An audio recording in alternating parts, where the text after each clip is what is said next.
takes an interest in her, he needs to go do the Praxian tradition of marking her door.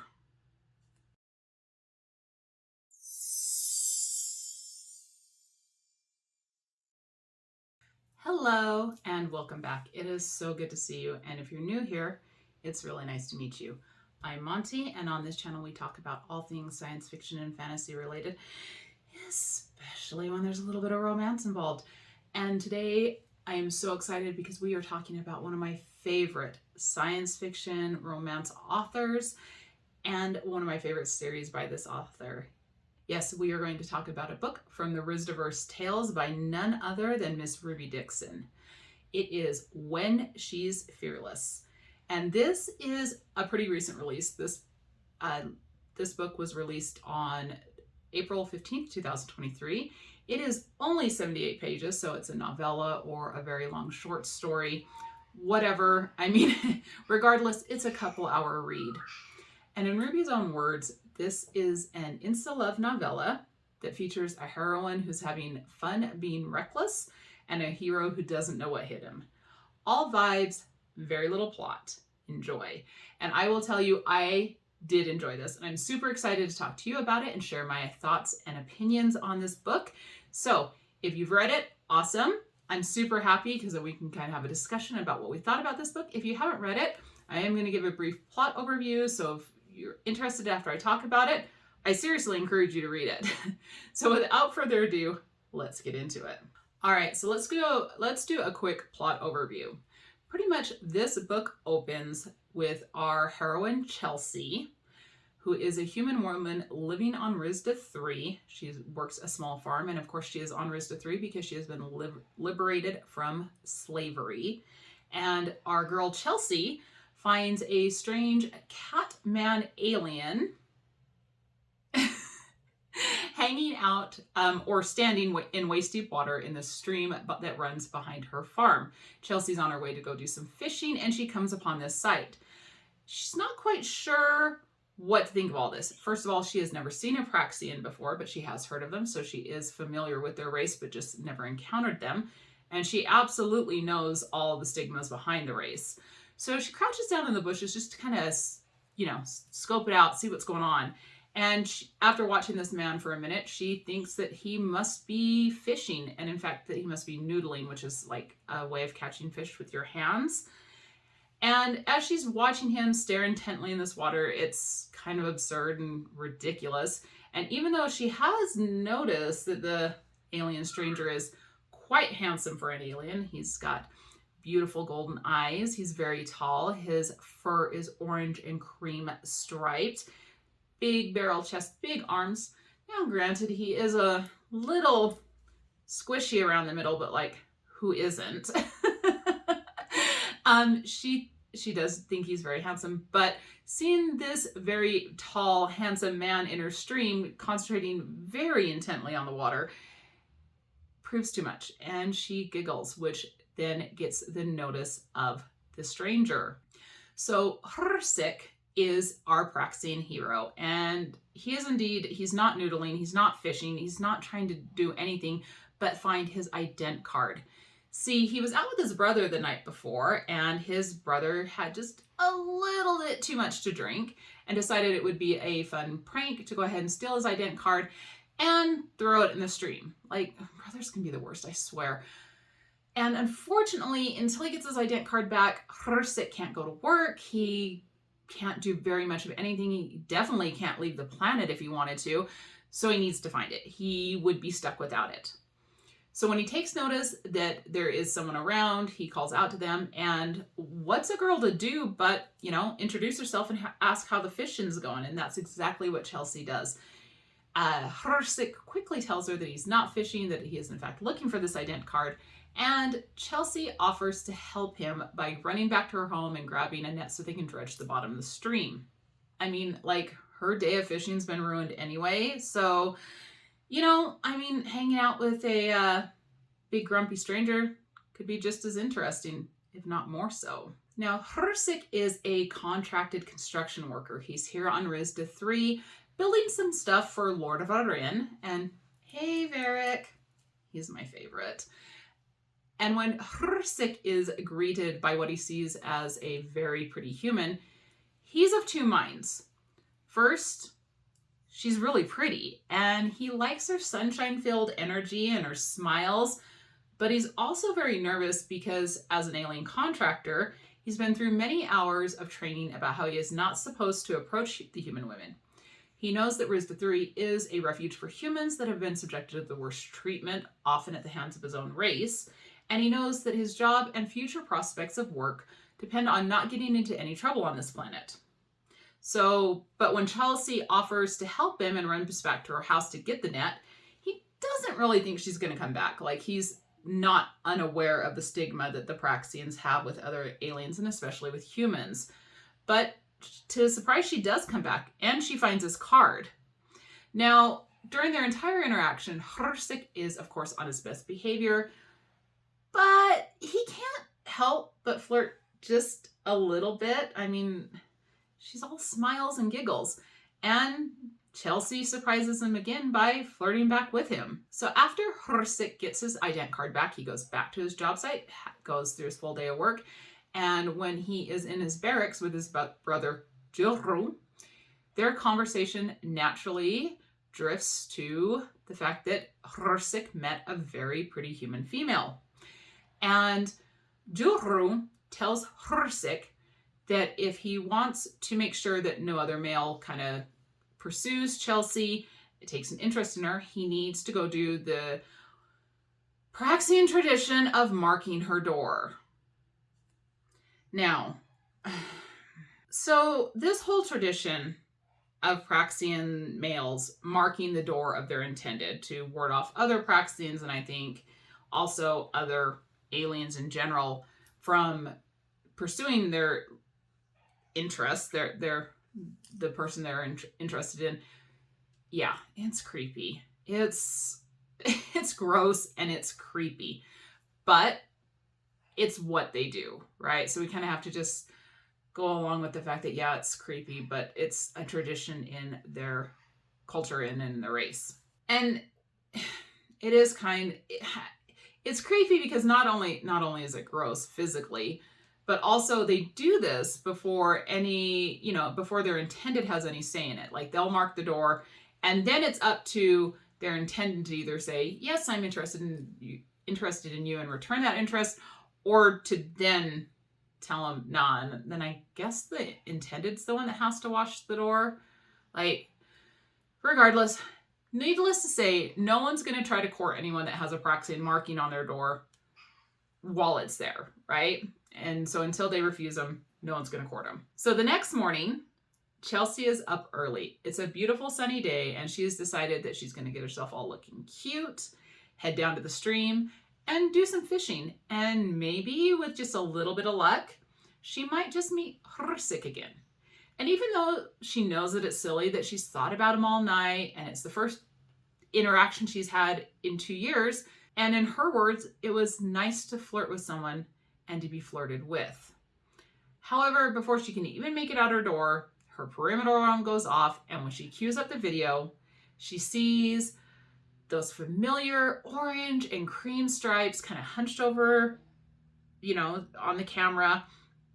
And she figures, oh my gosh, he came to find me. Finds it a little weird that he found out where she lived, but he came to see me. And after a couple of minutes, she's waiting for him to knock on the door, and he never does. So she thinks, well, maybe he's kind of shy. He's getting up the nerve. And so she just goes to open the door to say hello. And that's just as Hrsik finishes his marking all over her. So this is awkward. I mean, whole coming up out of the ground swallow you up if you're Hrsik, awkward. And he's just standing on the doorstep with himself in his hands. And Chelsea's looking at him and himself. And she finally asks, what is he doing? And he tells her in very simple terms that he was marking her door and that she wasn't supposed to open the door while he was doing it. Now, this is where Chelsea reacts a little bit differently than most of us would. She laughs about the entire situation and then invites him in. They have a little exchange about whether he should come in or not, but he eventually does. And as Chelsea cleans herself off, Horsik tells her that she shouldn't be inviting strangers into her home. Of course, Chelsea does not have the response that he expects. And after asking why he was marking her door, like what did it mean? And after he gives his explanation, she asks if that makes them a couple now. Like, are they dating now? Poor Horsik, he is so confused because she's not afraid and he doesn't understand why. Chelsea asks if he wanted her to be afraid, which of course he didn't. But he didn't really want her to know about the marking either. And she explains to him that she is past having a fear response. She lived in fear the entire time she was a slave, and if she dies, then she dies, whether she is fearful or not. This, of course, only confuses Horsik further, and Chelsea explains that when she was a slave, it was never any bad situation, and she just wanted it to be over. But then she came to the realization one day that she'd seen everything that the universe could throw at her, and there was truly nothing to be scared of anymore. She doesn't fear death because death is quick. It's over very quickly. Slavery is truly the slowest death. So she can handle anything else. Horsik is not sure he can understand the way Chelsea thinks, and he even says that he thinks she might be insane, which she tells him, well then, he can go ahead and leave. But he doesn't want to, and that's good because Chelsea doesn't want him to leave either.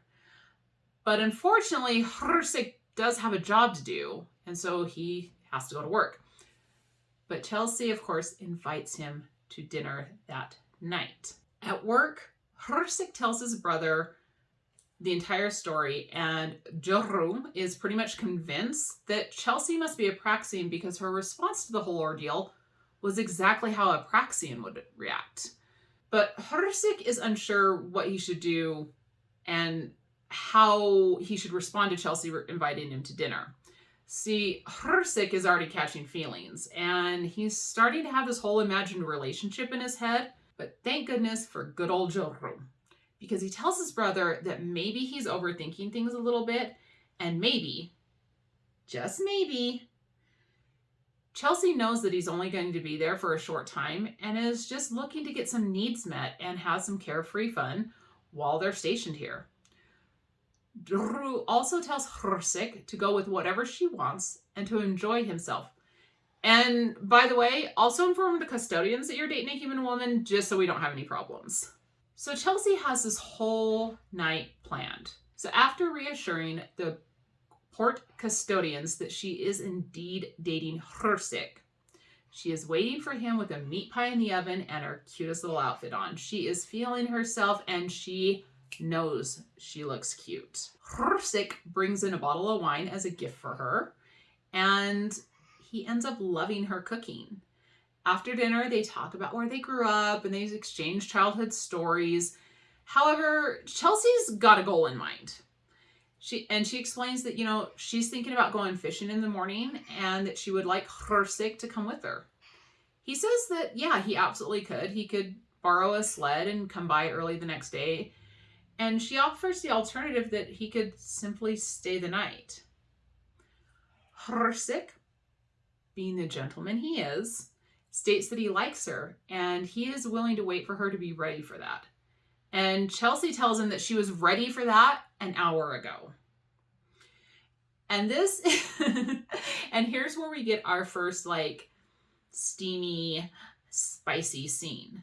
But it's actually really sweet though too.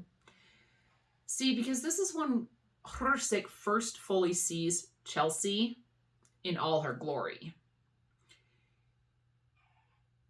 And with that, he sees all of her scars.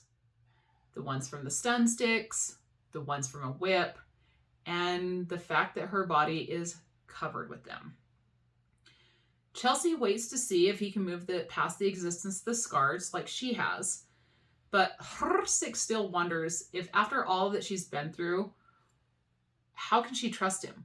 And why would she trust him? And it just makes you want to love Horsik even more because he wants to make sure that she is okay with all of this. And he wants her to know that she has control. And I just think that that's such an important part of this scene. Now, of course, Chelsea tells him that, like, hey, check it out. If you're not interested in me, I'm going to take care of myself. And then we get the rest of the scene. But I really think that just those few little sentences really created depth, not only in the characters, but in the story. Now, this, of course, is just the beginning of Chelsea and Hrusik. They spend all of his free time together, fishing, having dinner, talking, just being together. He starts to help her out with her farm equipment, and genuinely, they just enjoy being together. But as they continue to develop their relationship, the end of the contract is on the horizon. And will they have a beautiful goodbye or a heartbreaking conclusion? You'll have to read the book to find out what happens with our fun-loving couple. So what did I like about this book? Well, first off, Chelsea. I loved her character. Sure, she can kind of come off as completely reckless, but the way I see it is this is the way she's taking back her life. She is living her life on her terms, and honestly, she doesn't give a hoot anymore. Personally, I think this line sums her up best. That he's Praxian doesn't bother me. I'm a firm believer in the person is different from the people. If I thought every alien was awful because of what a few of them did to me in the past, I'd be a miserable person indeed. As it is, I prefer to look at things on the sunny side of life. I love the fact that she can live with such abandon, that she came out of such an awful situation, made peace with it, healed from it, and said, you know what? No, I'm not going to live like I'm surviving and be fearful the rest of my life. I'm over that. I'm just over it. I'm going to live the way I want to live. I think it's a different character than we've seen a lot of, and I love her. I wish I could be that free and that brave to live like that. Plus, I love the fact that Chelsea is described as a plus-size woman who loves herself and her body, even if it isn't Earth standard perfect and happens to be covered in scars. I love the representation in this book, and really that Ruby writes in her universe. Not every female character has to be tall, yet delicate, yet thin, yet strong, and have like Barbie-like proportions. Women come in all shapes and sizes and from many different backgrounds. And they're all deserving of their story and their romance. And I think that's what I like so much about the Ruby Dixon universe at large, is she does write a lot of different women and a lot of different backgrounds. And even when she makes mistakes, which she has with certain cultures, is because she has written outside her own culture, she acknowledges the mistakes she's made. I feel like she does better research, has people within the culture read and correct her on things. And I just really appreciate that. Also, I love Hrusik. I mean, I come from a blue collar family. I come from a family of construction workers. In fact, in my late teens, early 20s, that's what I did. I worked on an asphalt road crew. I was a heavy equipment operator. So I very much come from that world. And I love the fact that Hrusik is this hardworking average man that's not described as an Adonis for once. He has a little bit of a belly, and he's not powerful. He's not rich. He's not famous. He's just a working man that is doing his best to make it in the universe. Plus, even though he's Praxian, he doesn't agree with his culture's tradition of slavery, and he never has. And even though his culture and beliefs come with a lot of misogynistic overtones, like the whole marking of the door thing, I don't really feel like Hrusik falls into the misogyny. He always lets Chelsea know that she is in control and is willing to go along with her plans for the relationship without putting pressure on her. And personally, I just love him. He is sweet, and he cares for Chelsea in such a way that he's okay with accepting what she is willing to give at every point. He's not devious or underhanded in any way. He's not trying to get anything out of her other than just to be with her. And he's really just honest with her the entire time, except for not telling her that he was going to go mark her door before he did it. But if everyone was a saint, I swear to you, no book would be interesting. So what I didn't like so much. Now, normally I would say the length, because of course I want more. I want to know more about this couple. I wanted to know more in detail about the time they spent together, because there is a time lapse in the story. It's only 78 pages, but it does cover like a month, 2 months, something like that time span where they are together. And honestly, I enjoyed this couple so much. I wanted to know more about their little dates and their fishing and what they talked about and all of that. That being said, though, I really did like the length of the story. Even if it didn't go into great detail about all their interactions, I still liked it. It was a sweet little treat that was just perfect to indulge in. Sometimes life, family, work, and everything else can be a lot, and every once in a while you just want a little escape that allows you to smile, laugh, and coo for a little while. That's what this story was for me. It was a beautiful distraction during a time that I needed it the most. So I'm not going to say the length. Now, the other thing y'all know that I cannot stand is insta-love. I hate that plot device more than anything. To me, insta-love is ridiculous. Anytime I read a book that's insta-love, I just roll my eyes. But I'm going to tell you, I don't know if this really was insta-love. To me, this is more insta-lust. So what did I take away from this book? In a romance genre world full of fated mates, not Ruby's universe necessarily, and love at first sight, we've seen it before, those are very common themes. This was refreshing to see characters that just wanted each other sexually. Plus, they don't make a big deal about it only being sexual because they're guarding their hearts and they don't feel like they deserve love or anything. They're just having a good time, like a really good time. Now, I'm not saying that everyone has indulged in this type of relationship, but I'm willing to bet most people have seen someone and they had that thought, maybe it's just a passing thought, but that thought of, dang, they would be such fun to get with. I mean, truly, that's what I thought when I first met Mr. B. It just happened to turn into a 15-year relationship. He was never supposed to be for a long time. He was just supposed to be for a fun time. And yes, he knows all this. But we got to know each other. And maybe that's why I like this book so much. I really identified with Chelsea because she is someone that's learning to live again, coming out of a horrible situation.